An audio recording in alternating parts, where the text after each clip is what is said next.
Assalamu alaikum wa rahmatullahi wa barakatuh, mes chers frères et sœurs. Le sujet d'aujourd'hui concerne l'une des caractéristiques déterminantes de ceux qui adorent vraiment Allah subhanahu wa ta'ala. Aujourd'hui, nous parlerons, incha'Allah, de l'humilité et du fait d'être humble en éliminant son ego. Pour le dire très simplement, mes chers frères et sœurs, vous ne pouvez pas être un pieux adorateur d'Allah Azza wa Jal si vous n'avez ne serait-ce qu'une once d'ego dans votre cœur. Vous devez éliminer complètement de votre cœur le sentiment de nafsi, nafsi. Allah subhanahu wa ta'ala nous ordonne d'être humbles dans le Coran. Et en effet, Allah Azza wa Jal dit « Les serviteurs du tout miséricordieux sont ceux qui marchent humblement sur terre, qui, lorsque les ignorants s'adressent à eux, disent « Paix ». Surat al-Furqan, verset 63. C'est très clair et explicite, n'est-ce pas? Allah subhanahu wa ta'ala décrit ses serviteurs comme étant ceux qui marchent sur terre avec la plus grande humilité. Et ensuite, Allah subhanahu wa ta'ala a dit « Et lorsque les ignorants s'adressent à eux, ils leur disent salam ». Yani, ils ne font pas preuve d'ego, ils ne sont pas égocentriques, ils agissent en toute humilité. De plus, Allah subhanahu wa ta'ala ordonne au prophète sallallahu alayhi wa sallam ne regarde surtout pas avec envie les choses dont nous avons donné jouissance temporaire à certains couples d'entre eux. Ne t'afflige pas à leur sujet et abaisse ton aile pour les croyants. Donc, Allah subhanahu wa ta'ala dit « abaisse ton aile pour les croyants ». Yani, fais preuve d'humilité envers eux. Allah subhanahu wa ta'ala décrit les croyants comme étant « Allah va faire venir un peuple qu'il aime et qu'il aime, modeste envers les croyants et fier et puissant envers les mécréants. » Surat al-Ma'ida, verset 54. Allah subhanahu wa ta'ala dit qu'ils sont modestes, yani qu'ils sont humbles envers les croyants. Et le prophète sallallahu alayhi wa sallam a dit qu'Allah m'a inspiré que vous devriez tous être humbles les uns envers les autres, afin que personne n'ait de kibir. Allah subhanahu wa ta'ala m'a inspiré que vous devriez tous être humbles entre vous, afin que personne ne ressente de l'ego en soi-même. Mes chers frères et sœurs en islam, l'un des problèmes de l'adoration d'Allah subhanahu wa ta'ala, l'un des problèmes de celui qui adore Allah subhanahu wa ta'ala sans connaissance ni savoir, est qu'il est très facile pour Shaitan de vous donner de l'ego afin que vous vous dites « je suis meilleur que cette personne, j'adore beaucoup plus Allah Azza wa Jal que lui, je prie Fajr au masjid et il ne vient même pas à la mosquée, je jeûne régulièrement et il ne le fait pas. » Et ceci est l'une des tactiques de Shaitan. Et d'ailleurs, qu'est-ce que Shaitan et quelle est l'histoire de Shaitan? Quelle est la leçon que l'on peut tirer de l'histoire d'Iblis, si ce n'est les dangers de l'ego et de l'orgueil? Nous savons tous qui est Iblis. Qui était Iblis? Le rang qu'il avait. Iblis était un pieux adorateur durant des millénaires. Il adorait Allah Azza wa Jal parmi les anges. Et c'est pourquoi, quand Allah subhanahu wa ta'ala a dit aux anges de se prosterner devant Adam alayhi salam, Iblis se trouvait là, il se trouvait là-bas. Pourquoi Iblis était donc là, alors qu'il est un djinn? Parce qu'Iblis avait été élevé au rang des anges, parce qu'Iblis était le djinn le plus pieux, ou du moins, c'est ce qu'il pensait. Il avait l'habitude de vivre parmi les anges, d'adorer avec les anges, d'agir comme les anges. Mais Iblis avait de l'ego. Et ce test, cette épreuve avec Adam alayhi salam, qui était de se prosterner devant Adam alayhi salam, a fait sortir cet ego à la surface. Cela a fait ressortir l'orgueil d'Iblis. Nous devons comprendre ce point très important, mes chers frères et sœurs. Iblis était un adorateur, ou du moins, il pensait que c'était le cas. L'illusion qu'il avait de lui-même était qu'il était un pieux adorateur, mais ce n'était qu'une illusion qu'il s'était faite de lui-même.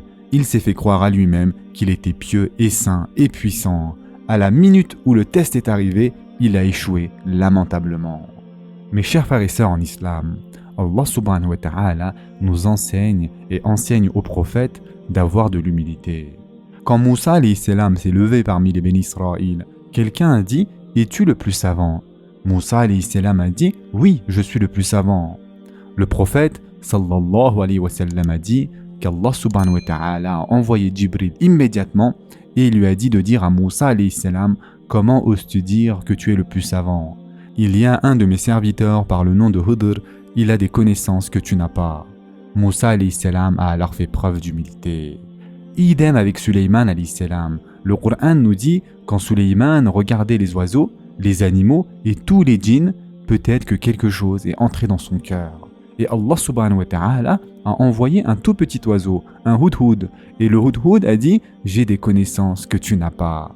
Je suis venu à toi avec quelque chose dont tu n'as pas connaissance. » Et ceci afin de remettre tout le monde à sa place.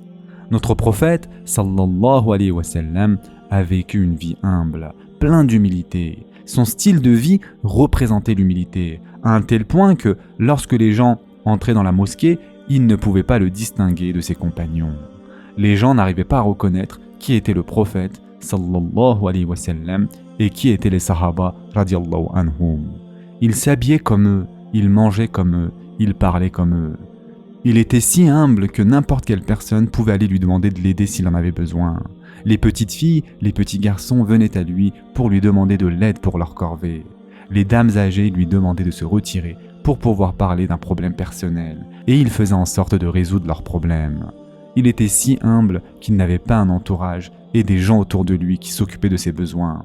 Non, il vivait comme tout le monde. Il n'avait pas de garde du corps, il n'avait personne qui gardait sa porte, et il montait la plus humble des créatures, et il s'agit ici de l'âne. Et d'ailleurs, Abdullah ibn Ubay ibn Saloul n'hésitait pas à se moquer de cela. Et Allah Azza wa Jal a révélé des versets à ce sujet, parce que le prophète sallallahu alayhi wa sallam vivait un style de vie plein d'humilité. Une fois un homme est venu au prophète sallallahu alayhi wa sallam et il lui a dit « Ô le meilleur de toute l'humanité !» Et notre prophète sallallahu alayhi wa sallam a dit plein d'humilité « Il s'agit de mon père Ibrahim et non de moi. » C'est son humilité qui lui a fait dire cela, car il est le meilleur de toute l'humanité. Un autre homme est venu voir le prophète sallallahu alayhi wa sallam et il tremblait de peur en se disant « Devant qui suis-je » Le prophète sallallahu alayhi wa sallam a souri et il a mis sa main sur son épaule. Et il a dit « Calme-toi, car je suis juste un homme dont la mère mangeait de la viande séchée. » Yani, il veut dire « Nous n'avions pas d'argent, nous sommes nés très pauvres. Ma mère devait manger de la viande séchée. Je suis le fils de cette femme, calme-toi, je suis juste comme toi. » Subhanallah. Regardez son humilité. Il était littéralement dans les tranchées quand les sahaba creusaient les tranchées. Il n'a pas seulement commandé et donné des ordres depuis sa maison, il était avec eux, quelles que soient les conditions. Ou encore lorsqu'il construisait le mesjid, le prophète sallallahu alayhi wa sallam se trouvait dans la chaîne qui acheminait les briques entre les sahaba.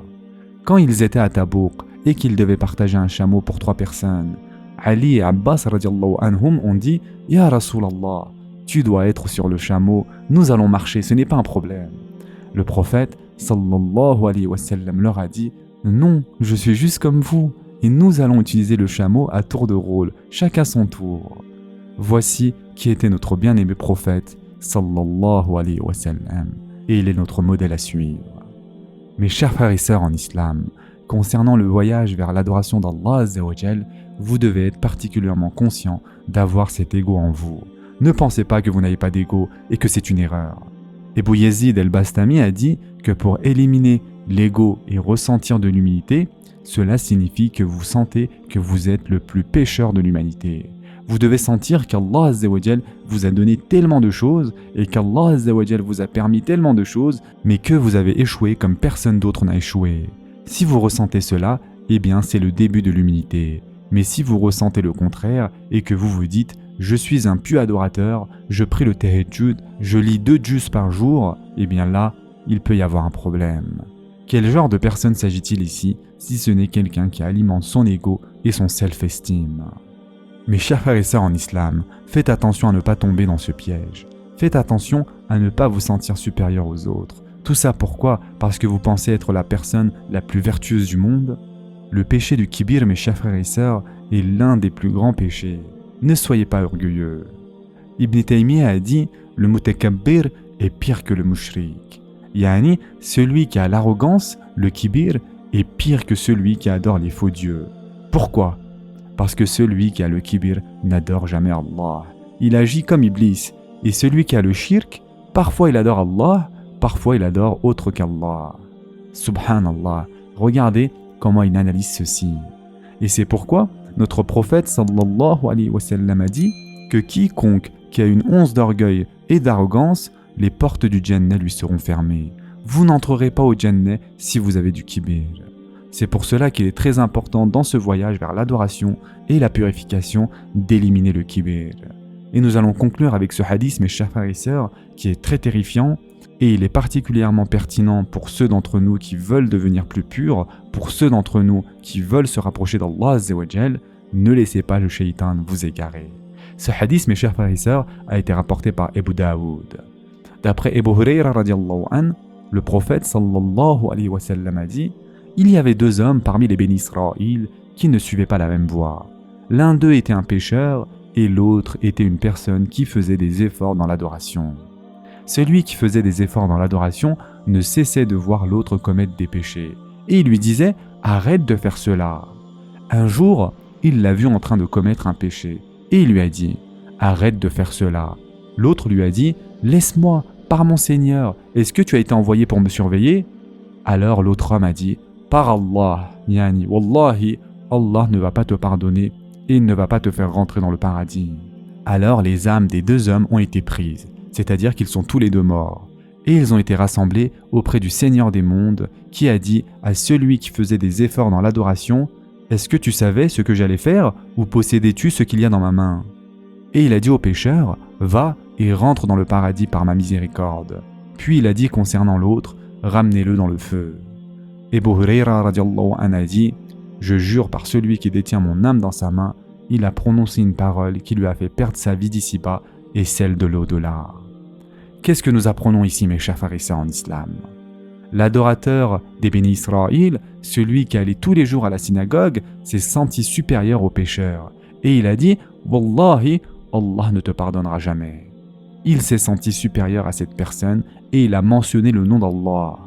Allah subhanahu wa ta'ala a dit: comment oses-tu utiliser mon nom et passer un jugement en mon nom? Yani, pour qui tu te prends? Et à cause de cette arrogance, Allah subhanahu wa ta'ala a dit: ce pécheur, je lui pardonne par ma miséricorde, qu'il rentre au paradis. Quant à toi, ta destination est le Jahannam. Mes chers frères et sœurs en islam, humilité, humilité et encore humilité. Vous devez arrêter de penser que vous êtes une personne superbe. Vous devez constamment vous remettre en question et ne pas tomber dans le piège de Shaitan. Vous devez éliminer votre kibir. L'une des choses les plus dangereuses, mes chers frères et sœurs, quand les gens font des éloges de vous, quand les gens disent quelque chose de positif à votre sujet, et que vous permettez à cet éloge de s'infiltrer dans votre cœur, et que vous appréciez ces éloges, sachez que c'est le début du chemin vers la destruction. Nos érudits ont dit: lorsque quelqu'un vous fait des éloges en face de vous, ayez pitié d'eux, car ils ne savent pas qui vous êtes vraiment. Et rappelez-vous un péché que vous avez commis, et s'ils le savaient, ils ne vous feraient jamais d'éloge. Ainsi vous ressentirez un sentiment de pitié envers cette personne qui se trompe sur vous. Il pense que vous êtes quelqu'un d'extraordinaire. Si seulement il savait vraiment comment vous étiez, s'il savait tel et tel péché que vous aviez commis, il ne dirait jamais cela de vous. Vous devez combattre cet ego, vous devez vous débarrasser de ce sens de fierté et de renommée. Et nous allons terminer avec ce hadith rapporté par Muslim.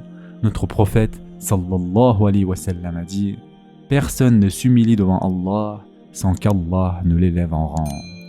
Éliminez votre ego, mes chers frères et sœurs, et considérez-vous comme l'une des plus misérables créatures, car Allah subhanahu wa ta'ala vous a donné tellement de potentiel et vous n'avez pas atteint ce potentiel.